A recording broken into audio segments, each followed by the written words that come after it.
All right, we'll reset. So, hi everybody, I'm Mark Richardson. I'm the Horticulture Director for the Botanic Garden at Tower Hill. I'm really pleased to be speaking with you tonight. This is a presentation that I like to call Earth-Friendly Gardening, and it's kind of far-ranging, so I'm going to talk a little bit about the garden, and so you have an understanding of where I come from, and hopefully you'll come out and visit us. I left brochures up at the desk for you to grab when you checked in. If you haven't been to the garden, I definitely encourage you to come out and see us. We have a sculpture exhibit this summer called Chowza. It's really colorful, bright colors. It's a couple from Brooklyn who build these massive sculptures, and they're really cool. The gardens are always looking great in the middle of the summer. We're just about to finish planting all of our annuals for the season, turning our attention to planning for next year. But it's a beautiful place, and as I mentioned before, the garden was founded in about 1983. That's when the organization that I work for purchased the property, and the first gardens were dedicated in 1986. We had a master plan. It was a 50-year master plan that was developed in the late 80s. For the most part, completed that master plan, updated it a few times, and our current master plan was completed in 2016. So now we're implementing the next phases of the next version of the master plan, which included building our first children's garden, which we opened up last spring. So in April of 2021, we opened the children's garden. Along with expanded parking. If you visited us maybe 6 years ago on Mother's Day, you would have found that the gate at the bottom of the hill was probably closed because we just didn't have enough parking to accommodate many people that like to come and visit us on beautiful spring weekends.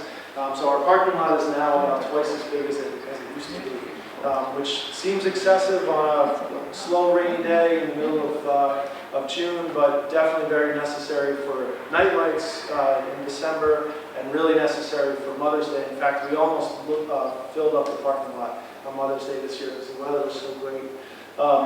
But the garden is about 200 acres altogether, and we did change our name last spring with the opening of the Ramble, and it was really to recognize the regional resource that we want to become. I was talking earlier about the fact that we do outreach in the community. We have a community greening awards program. We held our annual meeting last week and handed out 3 community greening awards. We'd love to see nominations from across the region. Most of the nominations for those awards come from the local area, but I was talking to Robin here about the project out front to plant a bunch of native plants in place of the turf that was there. Those are exactly the types of projects that we like to recognize with our community greening awards. So keep that in mind as you travel around the area.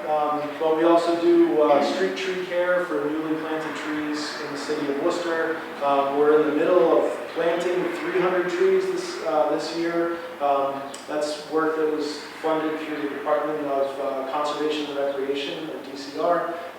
They have a program called Greening the Gateway Cities, where they're trying to increase the urban canopy in environmental justice communities across the state. And so we're planting 300 trees in Worcester this year, which we're really excited about. We're just about to finish the first 100, and we'll get started on the second wave, which will be 200 trees here later on this summer.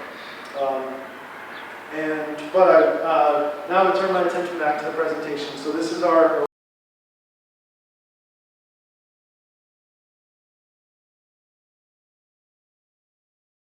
I don't have a microphone, but I'll run. This is one of our 2 conservatories, and this is actually a shot of an early day in the garden before we're open to the public.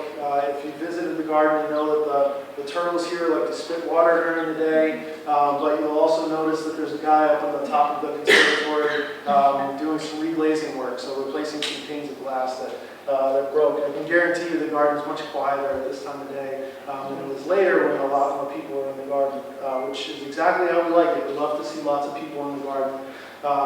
We are, as I mentioned, about 200 acres altogether. We have maybe 10 acres of formal gardens.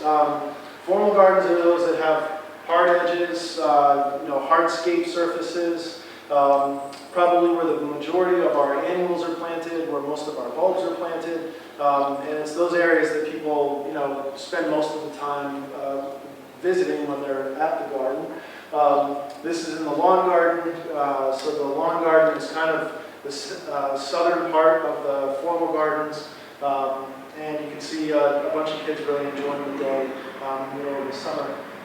We host a lot of weddings throughout the year. We have our secret garden and our other conservatory, venues for wedding space, or for weddings and for other large events. But we also have just amazing, beautiful natural features in the property, including a great view across Wachusett Reservoir. Just to the outside of this picture is Wachusett Mountain, which you can really see framed very well as you walk up from the parking lot and into the garden. So lots of rolling hills, lots of woodlands, lots of wetlands, 25,000 daffodils planted in a meadow that's now turning into mostly milkweed. Lots of beautiful natural and naturalistic features across the property. Here's a picture of the daffodils. We do put up caution poison ivy signs. Poison ivy is definitely, I will say it's becoming, it's like the state flower of Massachusetts. It is everywhere, all throughout the property. We manage it as best we can. We eat goats. So yeah, we eat goats. Yeah, I know. Goats like to eat down to about 4 inches, and then they stop, and the poison ivy stays very happy right underneath it.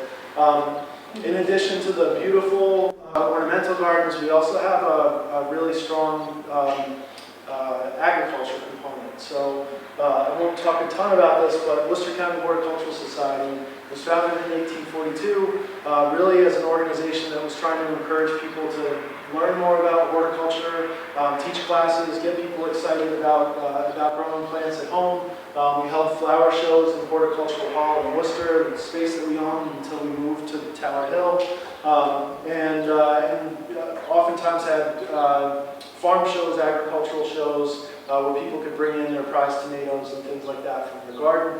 And we continue that tradition in our vegetable garden. Our vegetable garden is beautifully laid out. Our formal gardens manager, Dawn Davies, who's been with the garden for almost 25 years, is responsible for it. She does a fantastic job. So come and check out the vegetable garden a little bit later in the summer. It's also really productive. Last year we donated about 1,500 pounds of produce to the Southern Worcester Community Center, our neighborhood center. So we donate a lot of food to those who are in need in our local community through this beautiful garden. This is a picture of Horticultural Hall, long before Tower Hill was a garden, just to show you what some of those flower shows actually looked like. Tower Hill, the property, was a farm, as I mentioned. This is the farmhouse. My office was in this farmhouse until a few months ago when I moved down closer to most of my staff. The house dates back to the 1800s, or excuse me, 1700s, 18th century, and it's a really well-built house. It's quite beautiful. And they built the garden around it, so the master plan really identified that this was a beautiful old historic home, and it made a lot of sense to build the garden around it. And so when you visit, it's one of the first buildings that you see as you walk up to the visitor center. So any questions about the garden before I dive into the meat of the presentation this morning? All right, wonderful. Just a quick show of hands, how many of you have visited the garden before? Great, that's great to hear. Come see us again. If you haven't been out for a while, we've had a lot of change, and I think the garden's just really looking great. We're open late on Thursday evenings. We have music and lawn games and all sorts of fun family activities. And we always have events and activities going on every single weekend. It's a very, very busy place. Come see us during the week, or if you like the crowds and like being around a lot of people, come see us on the weekend as well. So what I'm here to really talk about is, oh yeah, go ahead. I know you have to get timed tickets online for certain more. events. Oh. For certain events, yes. Okay. For night lights, which is our holiday light display, absolutely do. We sell out most years. But no, during the pandemic, everything was time tickets. You can still purchase a time ticket, and I would suggest doing it on days like Mother's Day. But average day, you definitely don't have to get a time ticket. And I should have mentioned this before, but we're a member-supported garden. We have about 11,000 member households, so those are people who have joined us. You get certain benefits as a member, like you can visit any day of the year for free. You can bring, depending on your level of membership, you can bring friends along with you. We also allow dogs to walk through the property too. We have a whole separate dog membership, or you can just pay general admission for the dogs. But we're one of the few botanic gardens that I know of that actually invites people to bring their dogs. And then, of course, we've got a great gift shop, a cafe. You can really make a day, but you no longer have to buy a ticket in advance. Great. Do you still have the member-only plant sale? We haven't done the members-only plant sale for a while. We're thinking about bringing it back for this fall. So stay tuned. Have you gotten the orchard replanted? We have, yep. These are all great questions. People clearly care and pay attention. So yeah, we replanted the orchard in the spring of 2021. So the trees are still quite small, but they're definitely settling in. It'll be a while before we're ready to harvest any apples. But Were you able to keep all the different yeah. trees? I'm sorry, what's your name? I'm Mary Kay. Mary Kay, thank you. So what Mary Kay is referring to is we have an heirloom apple orchard with varieties that date back to the 1500s, but mostly New World varieties that are very uncommon. We have 119 different varieties of apples, and the orchard was started back in the 1930s by a gentleman named Davenport, who was a trustee of the organization, the Worcester County Horticultural Society for a time.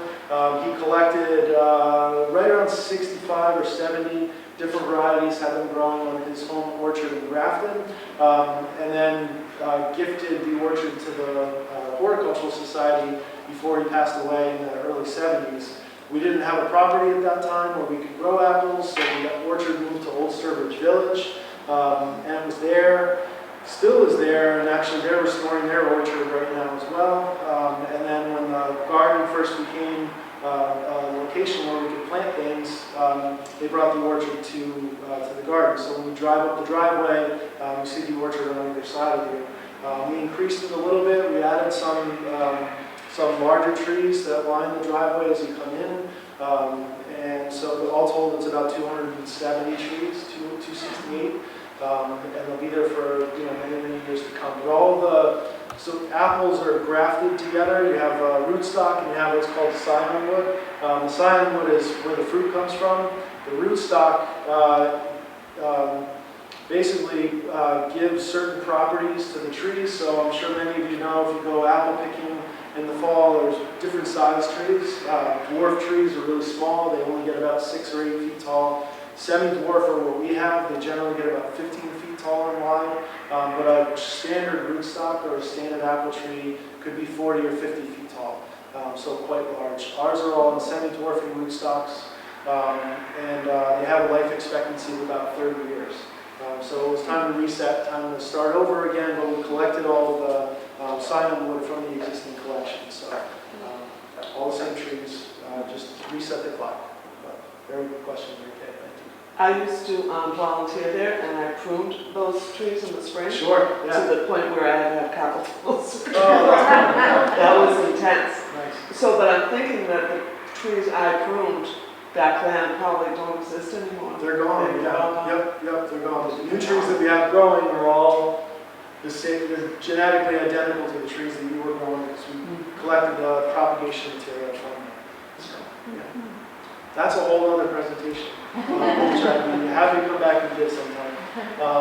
But what I'm really here to talk about is earth-friendly gardening. So something that's definitely a major goal of mine as a botanic garden, or as a horticulture director for a botanic garden, is to make sure that we're being responsible stewards of the property that we have, and that the choices that we make on the landscape are actually beneficial rather than harmful to our environment. And so over the next 30 to 45 minutes or so, I hope to sort of open a window into the way that my brain works about earth-friendly gardening. Some of the things that you'll hear me talk about are water and other resources, pesticides, fertilizers. I promise you, you'll learn something. and I hope you find it enjoyable and take something away that you can use at home. This is a picture from my old stomping ground. So before joining the New England Botanic Garden, I was the horticulture director for the Native Plant Trust, which at the time was New England Wildflower Society, which runs Garden in the Woods in Framingham. So this is a picture of one of our spaces at Garden in the Woods. This was in our idea garden. And one of the things that we like to showcase in the idea garden were lawn alternatives. And this is one of my favorite lawn alternatives. This is wild strawberry, Fragaria virginiana. It is definitely a plant that can tolerate foot traffic. You can't play soccer in wild strawberry, my kids will attest to that, but you can definitely enjoy it as a green space. And if we're honest with ourselves about what we're looking for out of a lawn, it's a green space that we don't have to think about a whole lot. Hopefully, if we're doing things okay, and forms a nice backdrop for the color and surrounding flower beds around the lawn. Wild strawberry is great because it supports a ton of different pollinator species. Has really tremendous fruit. It's very flavorful. A friend of mine just harvested all of her fruit from her wild strawberry patch and made jam. The jam's really tasty. The fruit's only about this big, but this grass is really a fantastic, or this plant is really a fantastic lawn alternative if you're okay with us sort of non-traditional lawn space. We hosted an event every year called Plants and Pints. Around the middle of June, and we would always host it in the idea garden. So the strawberries would be ripening, people would be drinking beer and wine, eating great food, and just picking strawberries as they're enjoying some music. And it was just a fantastic event every year. I really look forward to it. And actually, the chairs were set up for that event in the pictures. I spent a lot of time in a bunch of different botanic gardens. So I spent the early part of my career at Longwood Gardens. I went to graduate schools supported by Longwood at the University of Delaware, and then I spent 5 years on staff. Longwood is about as far away from Garden in the Woods as you can possibly get. It's more than 1,200 acres now. When I worked there, it was about 1,000 acres. They actually just acquired another DuPont estate that will grow their acreage, so it's somewhere around 1,800 acres altogether. But it's a wealthy industrialist named Pierre DuPont started this garden in 1906. At the time, it was an arboretum, had a lot of ancient trees on it. He bought the property without really an understanding of what he was getting himself into, but he knew that he wanted to save the trees. And so the latter half of his life, he spent really investing a lot in building this beautiful garden. Inspired by many of the European gardens that he had visited, Pierre DuPont ran both DuPont Company and General Motors in the early part of the 20th century. So he was sort of like the early 20th century's Elon Musk. The wealthiest man in the world for a while, had more money than he knew what to do with, also didn't have any children, and so he invested all of his money into his garden, with the exception of the fact that he built schools and hospitals throughout the state of Delaware, where he'd grown up. Was very philanthropic, and when he passed away in 1954, he left most of his estate to run the garden in perpetuity. And the Longwood Foundation has done a fantastic job of maintaining the garden and really growing his legacy over the years. But Pierre, when he bought the property in 1906, was already getting on in years and wanted to build a garden that he could enjoy during his lifetime. So he really moved mountains to build this place. The last picture that you saw was the main fountain garden. This picture is the main conservatory in the background. You were standing in that last picture right about here, viewing that main fountain garden from the other angle. And so he built this garden in the mid-1930s. It was one of the last gardens that he built before he slowed down and eventually passed away. And Longwood recently rebuilt this garden again, completely from the ground up, rebuilt all the fountains, and it just looks phenomenal. I was there last year. It was great to see it fully restored.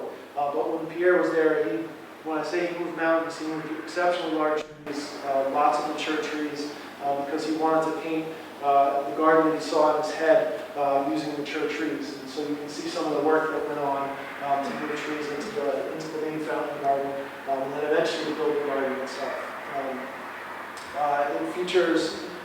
about 4 acres under glass, so that's a lot of real estate that needs to be heated throughout the year. But they're exquisite gardens that see more than 1 million visitors every single season. When I was at Longwood, I had the great pleasure of watching the restoration of the East Conservatory. So what you see here is the East Conservatory under construction. This roof line was replaced with a brand new roof line that was much more traditional, much more sort of classic architecture for a conservatory. Also a lot more functional. With this roof that was put on in the late 1960s, the individual sort of diamond shapes that you see there were a plastic called polycarbonate. Each of them had a little hydraulic piston that would lift the pane up for ventilation. Unfortunately, in a windstorm, those panes that were about 8 feet by 4 feet would sometimes catch the wind and blow off. So you can imagine this 8-foot by 4-foot projectile flying through the garden during the windstorm wasn't the safest thing in the world. So they actually ended up bolting all of them shut. And so the East Conservatory for the last 30 years that it was open really had very poor ventilation. It would sometimes get up to 120 degrees inside the conservatory, which is not great for people and certainly not good for most of the plants that were growing there. And that's really what drove the impetus. That was the impetus for rebuilding this garden.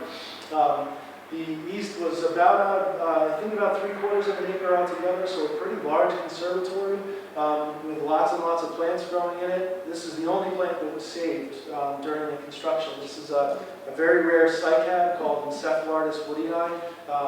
And you know anything about plants, you know that most plants have what are called perfect flowers, so male and female parts in the same flower. Some plants have separate male and female flowers, and some plants have separate male and female plants. Cycads are like that, they have separate male and female plants. This plant in particular is from South Africa, and only males exist. So we no longer have female Encephalitis woodii. So I think you probably all know what that means. The only place that you'll find Encephalitis woodii is in either a botanic garden or a botanical collection of some sort, because you'll no longer get seed. You can no longer grow this plant from the seed. So very limited genetic diversity and no chance of ever having a new line of wood cycad. I bring this up because I think it's fascinating that Longwood, as a display garden, pays a lot of careful attention to curating a historically important collection of plants, but also because a lot of botanic gardens do that same work. It's really important work. A lot of botanic gardens are engaged in conservation work. They do work locally, regionally, and internationally. And Longwood is no different. They have immense plant collections. They have vast information about where the plants came from in their collection. And they have exceptionally rare species throughout their collections as well. We oftentimes think of botanic gardens as great places to go and visit, great places to go and see a light show, but we're also doing important work to conserve plant species. Even a place like Longwood that seems very frivolous definitely does a lot of work to conserve plants and get people excited about plants. Just a few more shots of the East Conservatory to show you this massive construction project. And then the end result was this beautiful garden under glass. And so I was there from 2002 through about 2009, and the East was under construction for a good chunk of that time period. But it was just great to see the whole process, from the finish of the design to the breaking ground for construction to finally unveiling this brand new rehabbed conservatory. Longwood right now is in the process of rebuilding a whole new section of conservatories. They're expanding their conservatories. I think when all is said and done, they'll have about 6 acres under glass when the reconstruction is complete. I would definitely suggest going to visit Longwood about 2 years from now. So don't go this year, don't go next year. Maybe 2025, 2026 would be about the time to go. So I think we can all agree this is a beautiful image. These are, it's great to see plants in beautiful combinations. It's great to see plants from all over the world in a botanic garden setting like this. Unfortunately, when I look at a picture like that, I also see some of the bad things that we do in the horticultural industry. So I see, I see the need for excessive fertilizers that lead to pollution downstream.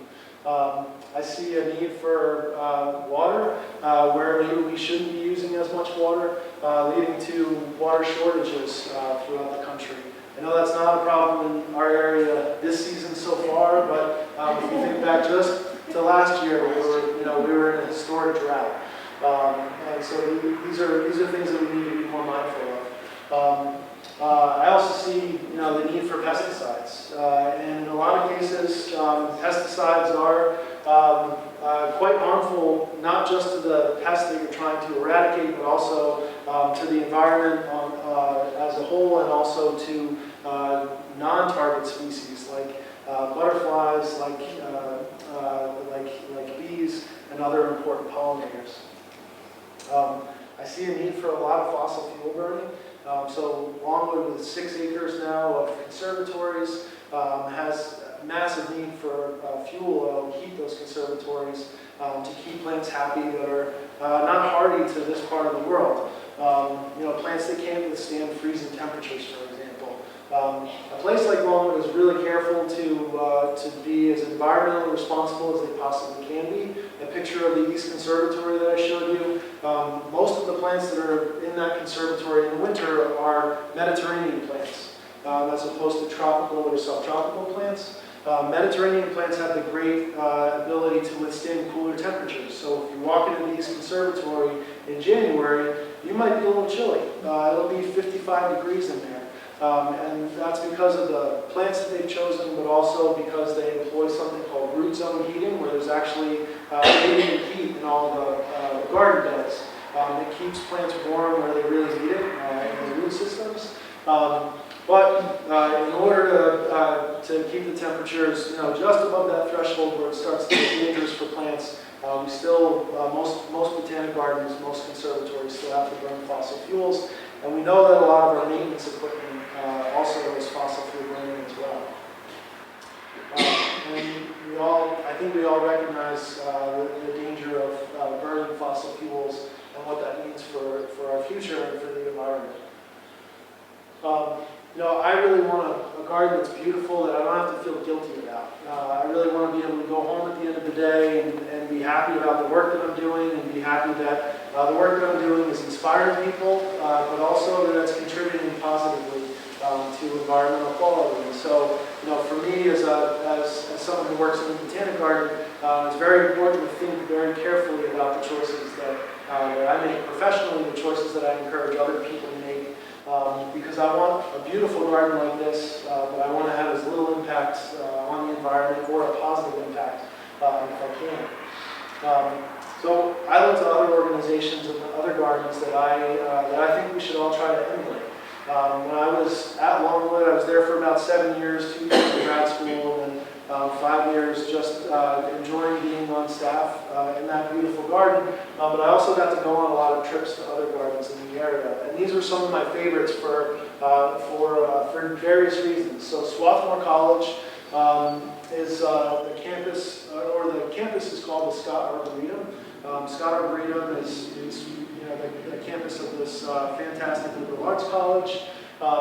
It's a beautiful landscape. So they spend a lot of time, a lot of resources on making this place a beautiful botanic garden or arboretum. They've got extensive collections of plants, and it's an incredible landscape for the students who are there.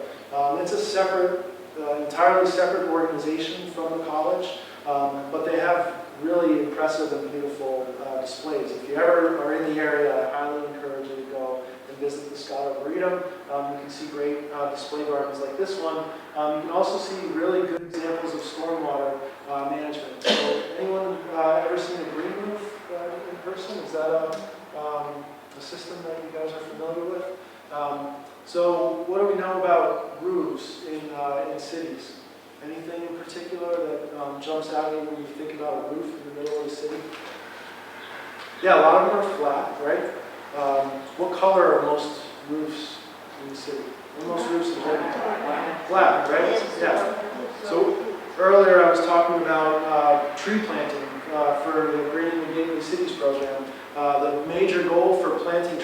city is to reduce the urban heat island effect, to have more green space, have more trees, have more shade cast on the ground, really to reduce the amount of heat gain that happens during the middle of summer because of all the black surfaces like asphalt, like black roofs. But there's another problem with roofs in the city is that they shed water. And so if you think about a large, industrial, maybe an automotive factory, maybe it's a 25-acre building that's all flat roof, it's a membrane. Whenever we get rain, that water has to go someplace. And typical engineering carries that water away from the structure as quickly as you possibly can. Keep the structure from getting too wet, keep the interior of the structure from getting wet. But what that means is a lot of water runs off into rivers and streams and other waterways. The first ½ inch to inch of water that falls is really hot, carries with it a lot of toxins, carries a lot of particulate matter. It's very damaging to amphibians, very damaging to fish, aquatic life in those structures. The beauty of a green roof is it actually absorbs a lot of that water. So most green roofs are designed to absorb the first ½ inch to 3/4 of an inch that falls.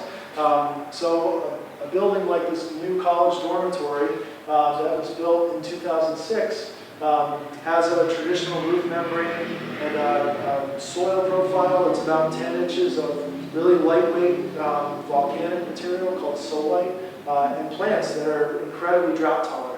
Things like sedum, dianthus. You see a lot of in this. What you see a lot of in this picture is sedum.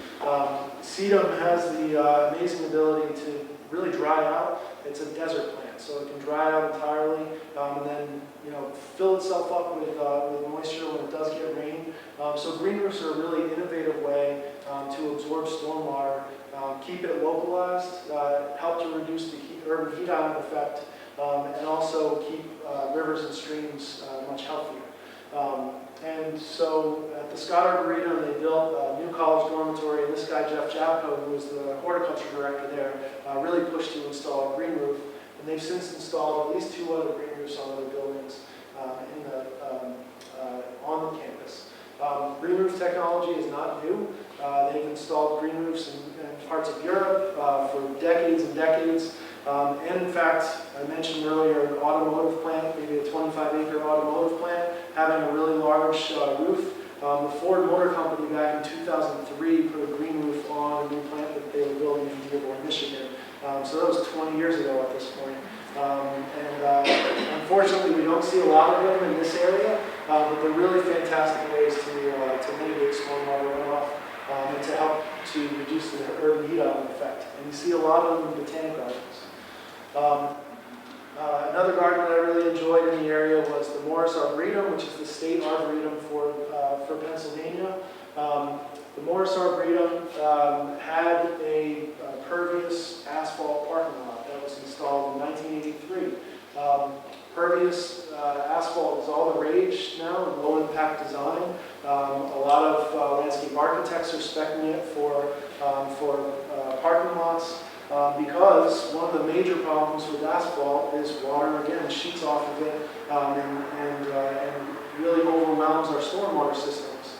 So if we can allow water to infiltrate, it helps slow that water down, recharge groundwater resources, and helps to mitigate that stormwater in a way that's a lot less damaging to the environment.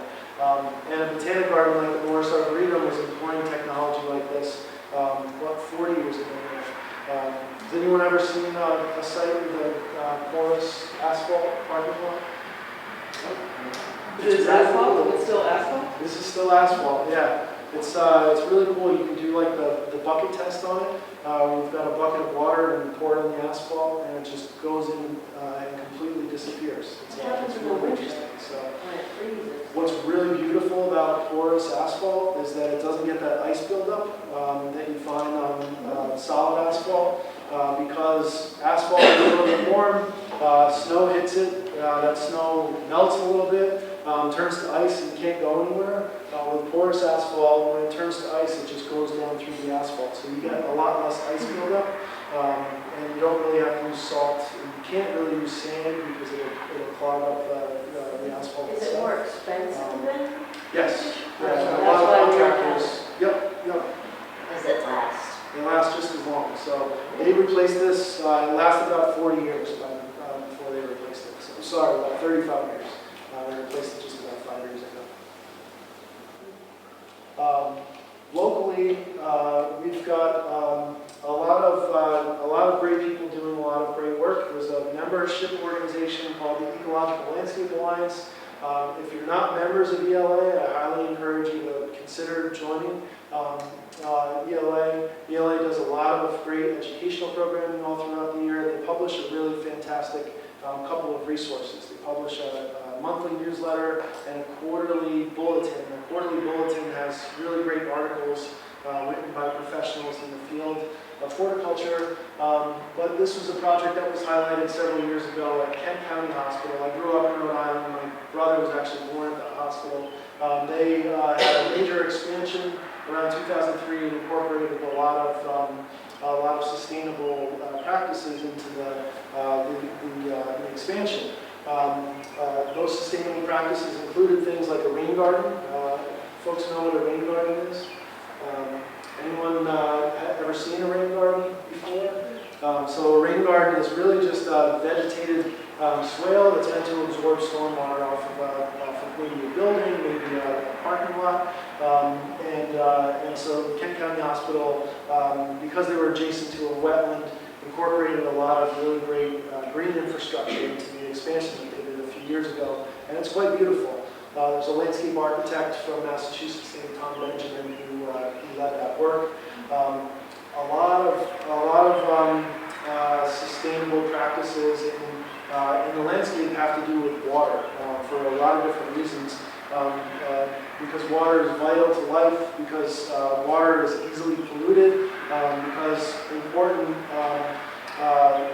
life exists in waterways like streams and rivers and ponds, because a lot of the industrial practices that we have for building out infrastructure that we all need ends up damaging those waterways. The final example that I have is the Phipps Conservatory. Phipps is in Pittsburgh, and they broke ground and opened the Center for Sustainable Landscapes about 6 or 7 years ago now. The Center for Sustainable Landscapes is a completely net zero building, so all the water that hits the site is recycled through a number of different systems. All of the energy they need to run the building is produced on site through a number of different systems. And it's just a fantastic example of how you can build a beautiful landscape, a beautiful building that contributes nothing but positive to the environment. And they have a really resource-heavy website that goes into a lot of detail about the Center for Sustainable Landscapes. But it is absolutely one of the greenest buildings and one of the prettiest buildings that you'll ever see.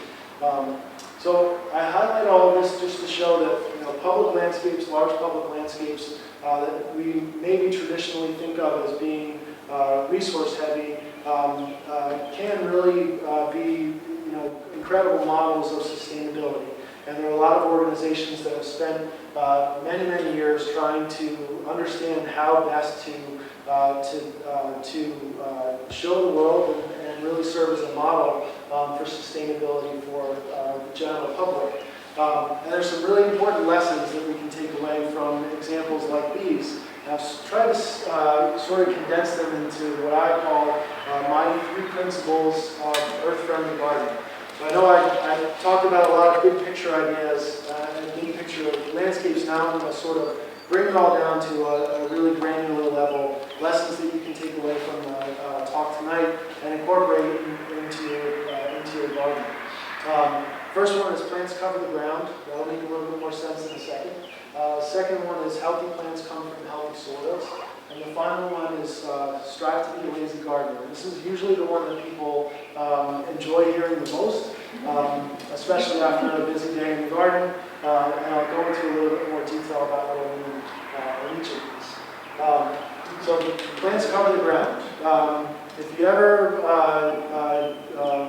drive through an area that's sort of minimally maintained, you'll notice that there are plants growing all over the place. Plants are really resourceful. They're very good at growing where we don't necessarily want them to grow. They're also equally good at growing where we actually do want them to grow.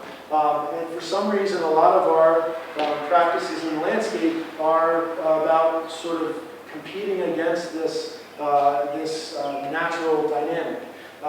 We spread mulch to prevent plants from growing in areas where we don't want them.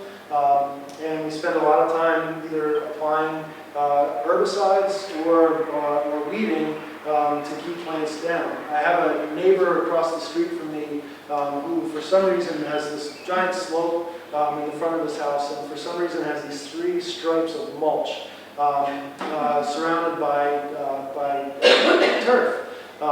And like I said, it's a giant slope, it's very steep, and he's getting on in years as a riding mower, and I'm horrified every time I see him mowing his lawn because one of these days he's going to flip the thing over.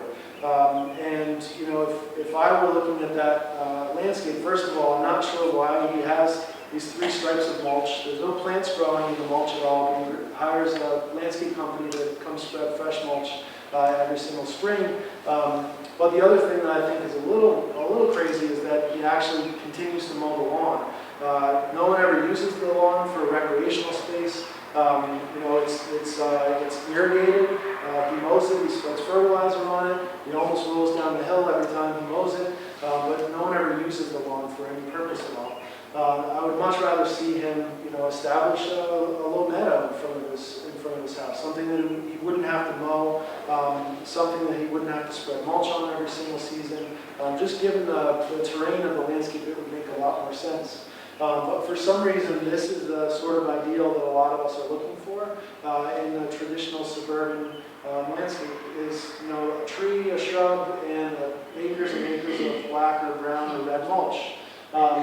Really, this is not natural. This is anything but, and we're constantly fighting nature to maintain it in that way. So if you don't plant something, nature will, right? We know that just from the fact that we have to weed our gardens all the time. The best competition against weeds are healthy, desirable plants that you actually want to see.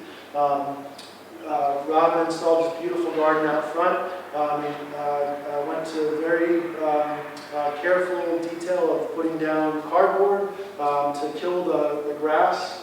It's a very ecologically friendly way of installing a garden in the existing lawn. But she also spread wood chips on the top of the surface to keep weeds from grabbing a foothold in that area before the plants that she's planted have had enough chance to get larger and occupy that space. That's how we should view mulch. Mulch is a temporary cover. It's there to allow the plants that you want to see growing to get large enough to cover the ground so that they can outcompete the weeds that might want to grow in the garden that you created. So we should always look to natural plant communities for inspiration, the ways in which plants interact with each other. I find oftentimes people plant plants too far apart. They don't want their plants touching for some strange reason. They want space in between every single plant in the landscape, and that's not how plants grow naturally. A natural landscape looks a lot more like the picture that you see here, where we've got a lot of foliage, we have a lot of diversity, lots of different types of plants, lots of different root systems, and we also have plants growing in succession. So we've got some things that come up very early in the spring, things like Virginia bluebells, things like wood poppy, some other non-native plants that you might think about being very early in the season are things like daffodils. But then later on in the season, as those plants are completing their life cycle, we should expect to see other plants coming up and sort of take their place. A friend of mine describes that practice as time sharing, and there's no better example of it than the daffodil field at Tower Hill. If you've come to visit the garden and seen the daffodil fields in the end of April, the beginning of May, it's literally an acre or more of daffodils, and that's all you can see. But you come back now, and you can't even tell that the daffodils are there because now it's a tall grass meadow. There's a lot of diversity planted in and among, just naturally growing in and among the daffodils, and there's a ton of milkweed. And milkweed is a great companion plant for daffodils because it gets a late start, a little bit later in the season than the daffodils do. And we also know that milkweed is incredibly important for monarchs. If we want monarch caterpillars or monarch butterflies in their lives, we absolutely have to have milkweed. So using it as in a time-sharing scenario with daffodils is just a fantastic approach. We didn't plan it that way. The milkweed just came in naturally, but it works really well. So we should always be thinking about, with perennials especially, I'm planting this plant. Does it have a long season? Is it going to be here all summer? Or am I planting it in the spring and expecting it to go dormant a little bit later, and I need something else to occupy that space? Ferns, like these ostrich fern here, are really good in that sort of time-sharing scenario. A lot of our ferns come up a little bit later, die back to the ground later in the fall. This ostrich fern can get 6 feet tall, really occupy a lot of space, but makes plenty of room for spring ephemerals very early in the season. But remember, mulch should not be an ornamental feature of the landscape. It's a temporary ground cover that we use for a very specific purpose to cover the ground until our plants have had a chance to grow in the early part of the season, or if we're establishing a new garden, to make sure that our plants have a chance to grow and build out that garden. We should all be paying a lot more attention to the soil in our garden. So soil is the lifeblood of any plant community or any garden. How many of you have ever done a soil test in a garden bed? Just a handful. So soil tests are really important. They tell you, not only do they tell you if you're deficient in some of the important nutrients that plants need for growth, but the soil test will also tell you the composition of your soil. If you have a heavy clay soil, you'll know that it's going to hold on to a lot of moisture.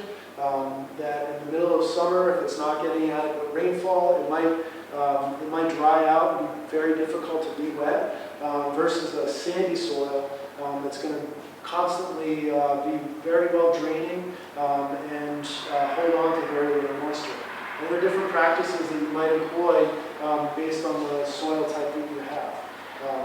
With a sandy soil, you want to choose plants that are adapted to growing in sandy conditions, but you'll probably also want to add a pretty good amount of organic matter every single season in the form of compost or mulch to add some water holding capacity to your soil. If you have a clay soil, you might actually want to till that soil. You might want to break up that clay, incorporate again organic matter to provide more airspace for the plants that you want to grow in your garden. So we should all be very well versed in what soil means and how to improve it if we need to, or at least how to manage it for the plants that we're growing in our garden. Building healthy soils and a vibrant community of soil organisms will provide all the nutrients your plants will ever need. I showed that picture earlier of fertilizer. Every fertilizer, whether it's organic or synthetic, is a pollutant or a potential pollutant. And so we should be very careful when using fertilizer in our gardens. Anyone familiar with the new plant nutrient regulations that were passed in Massachusetts? Cool. So Massachusetts passed a law restricting the use of fertilizers in lawns, residential sites, commercial sites in 2012. So more than 10 years ago. It's very rare that I meet anyone who knows that law exists, but it puts pretty serious restrictions on the use of different fertilizers in our landscapes. Requires every professional who applies fertilizer to have a license in order to do that, just like a pesticide license. It also means you can't buy fertilizer in Massachusetts that has phosphorus in it for your lawn unless a soil test has told you that you need phosphorus. You can find information about that law at any local garden center. They're supposed to also post information about it if they're selling fertilizer. But very few people are aware that we actually have a plant nutrient regulation in Massachusetts, and most New England states have one now as well. But you can skip fertilizer altogether by just applying compost or using organic mulch, really focusing on building healthy soil microorganisms. Microorganisms break down decaying organic matter, and they provide nutrition to the plants that are growing around them through that process. So paying attention to that, adding compost as opposed to fertilizer, and using organic mulches when you do spread mulch is the best way to support soil microorganisms and completely eliminate the need for fertilizer altogether. And it's also really important that you choose plants specifically for a given site. So if you have plants that grow well in sandy soils, well, don't plant them in clay soils. If you have a garden with very sandy soils, then don't plant wetland species that aren't going to perform very well in the garden. So always pay attention to the needs of your plants before you bring them home from the garden center. Any questions about soils? Where do you get your soil tester? So UMass has a soil testing lab, and all you have to do is just search UMass soil testing lab, and you'll see the form. It's not very expensive to do it. There are different levels of testing, so the basic test might be $15. If you want to add some additional components, you can. If you're concerned about heavy metals or something like that, or toxins in your soil, you can add that level of testing as well. But a basic soil test will run somewhere between $15 and $25. Yeah? We did it through UMass. Yeah. And when we got the results, it was very scientific. Yeah, they're always very scientific. Yeah. Yep. It's definitely important to understand how to interpret the results as well. So UMass does a nice job of providing information about how to interpret the results, but it's always very scientific. There's a couple of key things that I always look at. pH. So the pH of the soil is just a measure of the alkalinity or acidity. Most soils in our area are going to tend to be on the acid side, and that's fine. Most plants will do. Most plants that are adapted to our soils will do perfectly well on acid soils. It's also going to tell you the composition, so it'll tell you the percent of sand, silt, and clay. And that's probably the most important component of a soil test, is understanding if you have a clay loam or sandy loam, because it'll give you a little bit more information about how to manage that particular soil. There's all sorts of resources that you can find online for how to improve clay soils, for how to improve sandy soils. It definitely can be a little bit challenging to interpret the results. I think everything was written in Latin.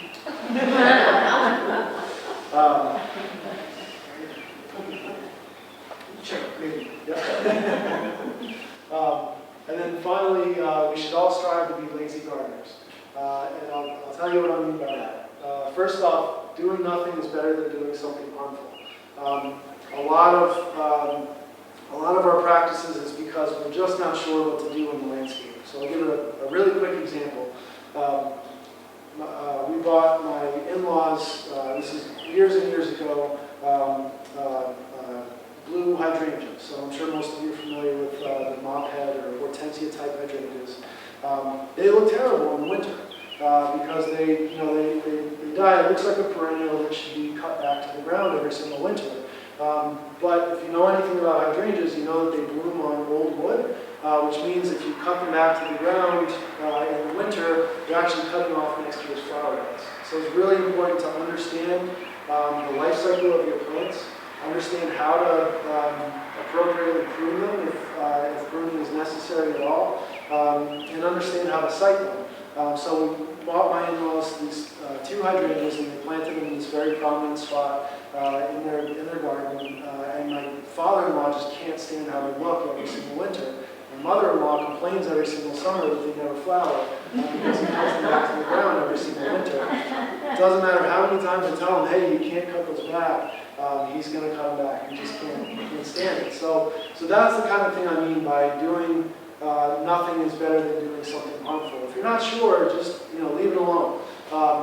And this also comes into play with insects. So most of the insects that we come into contact with throughout our day are beneficial in some way.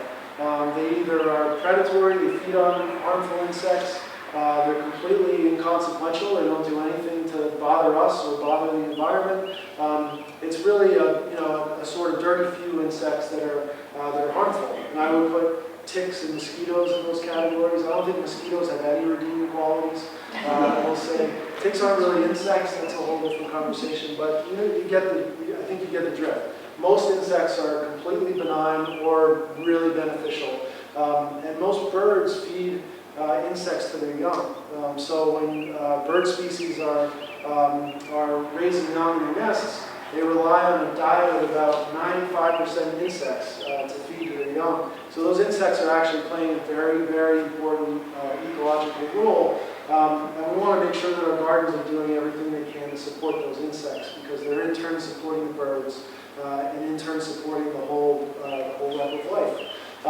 And so you'll see in gardens that I manage, we leave a lot of perennial stems up through the winter. So something like the Sampsonia here has great fall color. A lot of gardeners would go through and cut it back as soon as it starts to turn because they're looking for that neat, clean look. But there are also pollinators that have laid eggs in the bases of those stems. And we want to make sure to give those pollinators time to emerge the fall and spring. A lot of perennials look great through the winter. A lot of our taller ornamental grasses look great through the winter, coming up through a little bit of snow. We don't oftentimes give them the opportunity because we're so quick to do cutbacks in the fall. But I highly encourage you to do most of your cutbacks in your garden in the spring as opposed to the fall, to give pollinators a chance. So again, doing nothing is better than doing something harmful. Beneficial insects are counting on your plants. How late in the spring would you cut them back? So it depends. The Xerces Society publishes a really specific guideline about temperatures. I think it's 3 subsequent days at 55 degrees. A lot of gardeners get impatient and can't wait that long. So what I suggest to people is if there's a particular plant that's really driving you nuts, cut the stems back, but then put them in sort of an innocuous place in the back corner of your landscape, rather than bagging it up and sending it to the landfill or burying it in a compost pile. Allow the pollinators to emerge on those 3 subsequent 55-degree days, and then you can compost that material. Does that make sense? Good question. Fallen leaves are the perfect mulch. We use a lot of leaf litter for mulch in the garden at Lunenburg Botanic Garden, and it's a great, abundant resource that's readily available. We also do a lot of just leaving leaves in place, especially in our woodland gardens. We love leaves. They do a great job of insulating our soils. They conserve moisture. They prevent frost heave. And they serve an important ecological function. They also add a lot of organic matter every single season, sort of replenish and recharge our soils. We have, again, a sort of weird obsession with removing every single leaf that we possibly can from our landscapes in the fall, as opposed to looking at them as a resource. I highly encourage you to think about using leaves as mulch. If that's really offensive to you, then definitely encourage you to spread leaves out on your lawn and chop them up and allow them to add organic matter to your lawn. Or find a neighbor who really likes to use leaves in their compost or in their garden rather than sending them off to the landfill. But they really make a fantastic mulch. And the last thing we'll leave you with is we should all be doing as much as we can to kill our plants. And that's, again, a whole different topic, but this title from an editorial in the Washington Post from a few years ago really struck me, and it sort of perfectly sums up the way that I feel about lawns. They're a soul-crushing time suck, and most of us would be better off without them. For some reason, our 3 obsessions are perfectly manicured lawns, acres and acres of mulch with very little plant material in it, and removing every single leaf that he can as soon as it hits the ground in the fall. Can we throw solar lights in there? Can Can we throw solar lights in? Um, Protect those nighttime pollinators. There are definitely better ways to manage a lawn. So at Tower Hill, we have quite a bit of lawn. We've reduced a lot of it in recent years. It's a very important event space. We host a lot of weddings. We host a lot of concerts. The lawns that we have are important for not just the aesthetic look that we're going for in the garden, but also the function of the landscape. So we think a lot about, does this need to be lawn? Could it be something else? We mow a lot less than we did when I started 5 years ago at the garden. We also mow with electric mowers. There's been a lot of innovation in electric technology for landscape equipment in the last few years. Last year we were pretty proud to get a certification through an organization called the American Green Zone Alliance for our adoption of electric power equipment for managing the grounds. That's our mower on the right over there. A lot of landscape contractors are turning away from mowing crews in favor of auto mowers and hiring more high-end gardeners. They can set up an auto mower for a client, let it mow their lawn entirely, and then sell them on garden maintenance, a higher level of garden maintenance. And what's great about an auto mower like that is it mows when no one's around. You can mow at 2 o'clock in the morning or 3 o'clock in the morning when no one's there to bother it. And it really keeps your lawn a lot healthier because you mow every single day. And if you've got solar panels or if you have another renewable energy source that's supplying your electricity, well, all the better because you're having much less of a carbon impact by doing that. Is it loud? The auto mowers? No, we use so the mower on the right is the only mower that we use in the garden. I take that back. We have 2 mowers now. We bought another small walk-behind push mower that's also fully electric. They're remarkably quiet. So we can mow in the middle of the day. We tend not to. Occasionally we like to just so that people can see the mower in action, but it's really pretty quiet. Almost to the point where you don't have to wear ear protection. But we do just as a rule. But it is very, very quiet. So it's great. Yeah. Another point about the lawns at Tower Hill, I remember the lawn garden used to be all clover. Yeah, there's a lot of clover in the lawn garden. We don't apply any pesticides to our lawns. We aerate and spread compost. We overseed. We have an establishing lawn in the secret garden that was newly planted a little while ago that we're having some trouble with. We have fertilized that this season, but we don't fertilize any other lawns on the property. The children's garden features a clover lawn, we have very sustainable lawn maintenance practices at the garden. We also have a lot of weeds in our lawn, which we're perfectly happy to have. So I'll just leave you with a few images of native plants. This is northern sea oats, Chasmanthi malafolium. It's a great warm season grass that does well in dry shade. This is Magnolia virginiana, which just started blooming recently. This is a native magnolia tree that smells just amazing. This is a plant called Diphyllea semosa, or umbrella leaf. It's native a little farther south from here. This is the fruit. Starting to develop. Has white flowers in the spring. This was probably the best year for mountain laurels that I've ever seen. Mountain laurels were amazing this year. So this is actually a picture from this past June. This is County Latifolia, native mountain laurel. And this is just a picture, an overhead shot of the garden from a few years ago. Be happy to answer any other questions that you might have, and thanks for coming out. Why was it a good year for mountain laurel? It has flourished this year for Yeah, the first time in right? 15 years. I don't know what did it, but it was just an amazing year for them. So, yeah. I wish I had the answer. But it really was an incredible year for mountain laurels. They look great everywhere. So, yeah. What did they use as a surface for the parking lot expansion? Straight up asphalt. Okay. I wish. So the children's garden, which is This picture is before it was built, but this is the area where the children's garden is right up here to the north of the what we now call the Garden Inspiration. We used a porous pathway material called porous pave. That's recycled tires and stone aggregate and a binder that pulls it all together. That's completely porous. You can sit there with a hose and just like water it all day long, and it'll just keep flushing through it. So we use that as the trail surface in the children's garden. We couldn't find a reliable contractor for porous asphalt. And we also, so I started in 2018, and this project was already well underway. There were two projects: build the children's garden and expand the parking lot. And we were in what I like to call value engineering mode, where we were really stripping out a lot of cost, kind of consolidating the project.